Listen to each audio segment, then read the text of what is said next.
Hello दोस्तों, नमस्कार। आज हम पढ़ेंगे संविधान के कुछ महत्वपूर्ण अनुच्छेद जो कि एग्ज़ाम के दृष्टिकोण से बहुत ही महत्वपूर्ण अनुच्छेद है। ठीक है, तो आज हम अनुच्छेद पढ़ेंगे। चलते हैं सीधे क्वेश्चन पे। आज का पहला क्वेश्चन है, संविधान सभा द्वारा अंतिम रूप से पारित संविधान में कितने अनुच्छेद तथा अनुसूचियां है। क्वेश्चन एक बार फिर पढ़िए। संविधान सभा द्वारा अंतिम रूप से पारित संविधान में कितने अनुच्छेद तथा अनुसूचियां है। तो 395 अनुच्छेद और 8 अनुसूचियां। लेकिन वर्तमान में अगर पूछ दे तो क्वेश्चन, तो वर्तमान में 395 अनुच्छेद, लेकिन अनुसूचिया कितना है 12। अनुसूचिया कितना है 12। ठीक है, अगला क्वेश्चन चलते हैं। क्वेश्चन नंबर 2, वर्तमान में भारतीय संविधान में धाराओं का कुल कितना संख्या है। धाराओं का कुल संख्या क्या है। आंसर होगा 395। कितना है धाराओं की कुल संख्या 395। अगला क्वेश्चन, संविधान के अनुच्छेद 1 भारत को क्या कहा गया है। कहने का मतलब है कि संविधान अनुच्छेद 1 के अनुसार भारत को क्या कहा गया है। तो भारत को राज्यों का संघ कहा गया है। क्या कहा गया है, राज्यों का संघ है। भारत राज्यों का संघ है। अनुच्छेद किसमें 1 में, अनुच्छेद 1 में। ठीक है, एकदम रट दीजिए। अगला क्वेश्चन है, मौलिक अधिकारों से संबंधित भारतीय संविधान के किस अनुच्छेद में। मौलिक अधिकार, जो हमारा मौलिक अधिकार है ना, वो किस अनुच्छेद में है।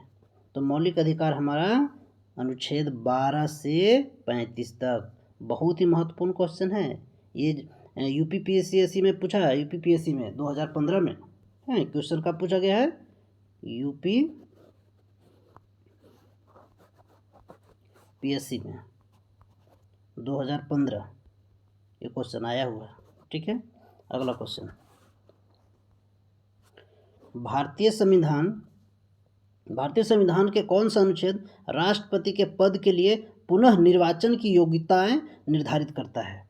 अगर उसको पुनः निर्वाचन, कहने का मतलब पुनः निर्वाचन है, दोबारा निर्वाचन जब होगा तो क्या क्या योग्यता होना चाहिए, वो किस अनुच्छेद में निर्धारण करता है।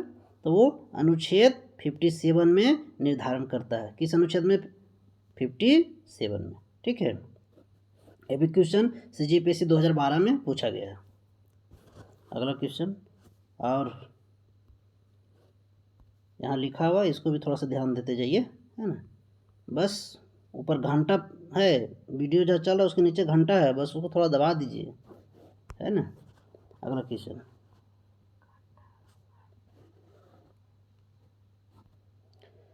42वें संशोधन द्वारा संविधान के किस अनुच्छेद में मौलिक कर्तव्यों को जोड़ा गया है।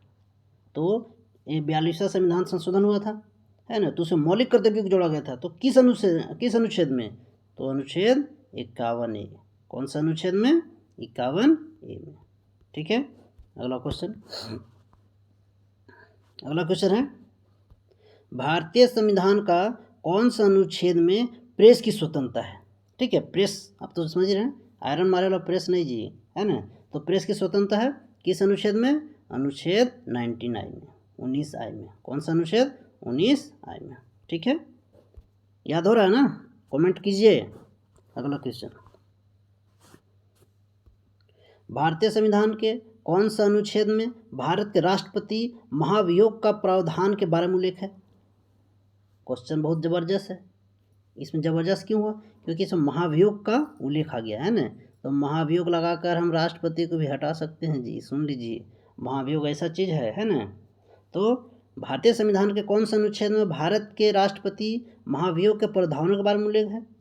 तो राष्ट्रपति अगर महाभियोग लगाकर हटाना है, काम अच्छे नहीं करे तो उसे महाभियोग लगाते हैं, है ना।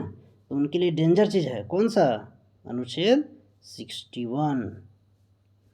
एकदम रटिए, कौन सा अनुच्छेद, 61 याद हुआ? कौन सा अनुच्छेद? 61। क्या चीज? महाभियोग के प्रावधानों के बारे में उल्लेख। अगला क्वेश्चन, क्वेश्चन नंबर 9, संविधान के किस अनुच्छेद के अंतर्गत केंद्र सरकार राज्य सरकार को निर्देश दे सकती है? समझ रहे हैं क्वेश्चन क्या कर रहा है कि किस अनुच्छेद के अंतर्गत केंद्र सरकार, कहने का मतलब केंद्र सरकार जो है राज्य सरकार को क्या बोलेगा?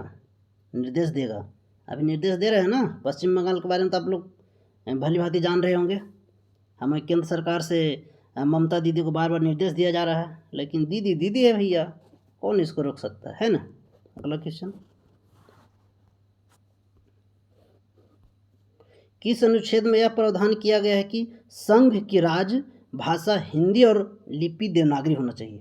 अनुच्छेद है भाई, ऐसे डायरेक्ट हम हिंदी भाषा को हिंदी नहीं मान लेंगे, और हिंदी किस लिपि में लिखा है? देवनागरी लिपि में, तो कैसे मानेंगे? तो ये मानने के लिए नहीं है, इसको मानना पड़ेगा। क्यों? क्योंकि अनुच्छेद में हमारे भीमराव अम्बेडकर लिख दिए हैं कि अनुच्छेद 343 में यह लिखा हुआ है कि हिंदी को भाषा और लिपि देवनागरी होगी। ठीक है। अगला क्वेश्चन, अगर क्वेश्चन अच्छा लग रहा है ना, तो बस बटन दबा दीजिए। अगर अच्छा नहीं लग रहा तो मत दबाइएगा, है ना, ज़रूरत नहीं भाई, लेकिन अच्छा लगेगा तब। अगर आपको लग रहा है कि एक एकदम बेनिफिट है इस क्वेश्चन से, अच्छा कंटेंट भी अच्छा है और साफ़ सुथरा है, कहीं किसी किंतु परंतु नहीं, क्वेश्चन सारे क्वेश्चन किसी न किसी एग्ज़ाम में आया हुआ है, और मैं वैसे ही क्वेश्चन को सिलेक्ट करता हूँ जो किसी न किसी एग्ज़ाम में आया हो, चाहे सेंटर का हो या स्टेट लेवल का हो। ठीक है। क्वेश्चन है, भारतीय संविधान का कौन सा अनुच्छेद धर्म, वंश, जाति, लिंग और जन्म के आधार पर भेदभाव नहीं कर सकते हैं? ये लोग रोक लग नहीं कि आप बिहार वाले हैं तो आप तमिलनाडु वाले हैं। मनीष भैया के साथ यही हुआ था ना, बिहार वाले तमिलनाडु वाले, तो भाई तो वैसा नहीं कर सकते हैं, है ना। लिंग के अनुसार कि आप ये हैं, जन्म स्थान के स्थान पर ये नहीं, भेदभाव नहीं कर सकते हैं। ये हमको प्रावधान देता है अनुच्छेद 15। अनुच्छेद 15 ये कहता है कि बाबू अगर तुम लोग ऐसा करेगा तो कनपट्टी में पड़ेगा। इसलिए अनुच्छेद 15 को ध्यान से पढ़ो। किसी भी व्यक्ति को स्थान के आधार पर भेदभाव नहीं कर सकते, जाति के आधार पर भेदभाव नहीं कर सकते, लिंग के आधार पर भेदभाव नहीं कर सकते, वंश के आधार पर भेदभाव नहीं कर सकते। ये अनुच्छेद 15 में लिखा हुआ है। ठीक है। अगला क्वेश्चन,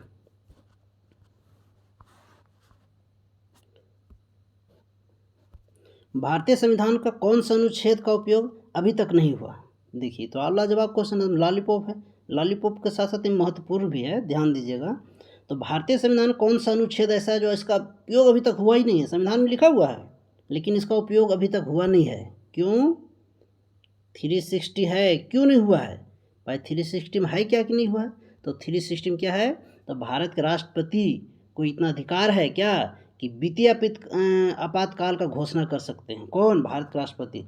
तो हमारा देश में तो वित्तीय आपातकाल लगा ही नहीं है, तो इसका यूज ही नहीं हुआ आज तक। इसीलिए क्वेश्चन ही पूछा हुआ है कि कौन सा संविधान में कौन सा अनुच्छेद है जिसका उपयोग अभी तक हम लोग किए नहीं है, मतलब यूजलेस है, इसका उपयोग है ही नहीं, हुआ ही नहीं है। तो 360 याद हो रहा है? कौन सा? 360। अगला क्वेश्चन, भारतीय संविधान का कौन सा अनुच्छेद भारत के विदेश नीति संबंधित है ना? किससे? विदेश नीति से। तो अनुच्छेद 51। कौन सा अनुच्छेद? 51। अगला क्वेश्चन, भारतीय संविधान का कौन सा अनुच्छेद में अल्पसंख्यकों के हितों की संरक्षण की व्यवस्था है? समझ, अल्पसंख्यक पूछा। अल्पसंख्यक क्या होता है भाई? तो जहाँ पे जिसकी जाति कम होती है उसको हम लोग क्या बोलते हैं? अल्पसंख्यक बोलते हैं। तो उनकी संरक्षण की व्यवस्था है भाई। ऐसा नहीं कि किसी दूसरे जाति का ज़्यादा जनसंख्या है तो जो कम जाति का लोग बचे उनको बर्बाद करना, ऐसा कुछ नहीं है, है ना। ऐसा संविधान में लिखा है, ऐसा नहीं कर सकते, गैर कानूनी है। जो कि किस अनुच्छेद में है? ऐसा 29 में। ठीक है। और आज का अंतिम प्रश्न और ज़बरदस्त, डॉक्टर अंबेडकर के अनुसार कौन सा अनुच्छेद भारतीय संविधान का सबसे महत्वपूर्ण अनुच्छेद है? सुन लीजिए, किसके अनुसार? अंबेडकर के अनुसार। क्यों महत्वपूर्ण है भाई? तो हमारा इस पहले है कि ये 32 अनुच्छेद महत्वपूर्ण है। तो क्यों महत्वपूर्ण है? क्योंकि 32 का उद्देश्य मूल अधिकारों के संरक्षण हेतु गारंटी देता है ना? क्या देता है? गारंटी देता है। सुलभ और संक्षेप उपचारों की व्यवस्था है किसमें? अनुच्छेद 32 में। लेकिन इसके अंतर्गत केवल मूल अधिकार का ही गारंटी दी गई है। ऐसा नहीं कि हाँ अधिकार का गारंटी है तो कुछ भी कर सकते हैं, नहीं, मूल अधिकार की गारंटी है ना? इसलिए क्वेश्चन इम्पोर्टेंट हो जाता है। तो द एंड भी है। और पुनः फिर से वीडियो को देखने के लिए धन्यवाद।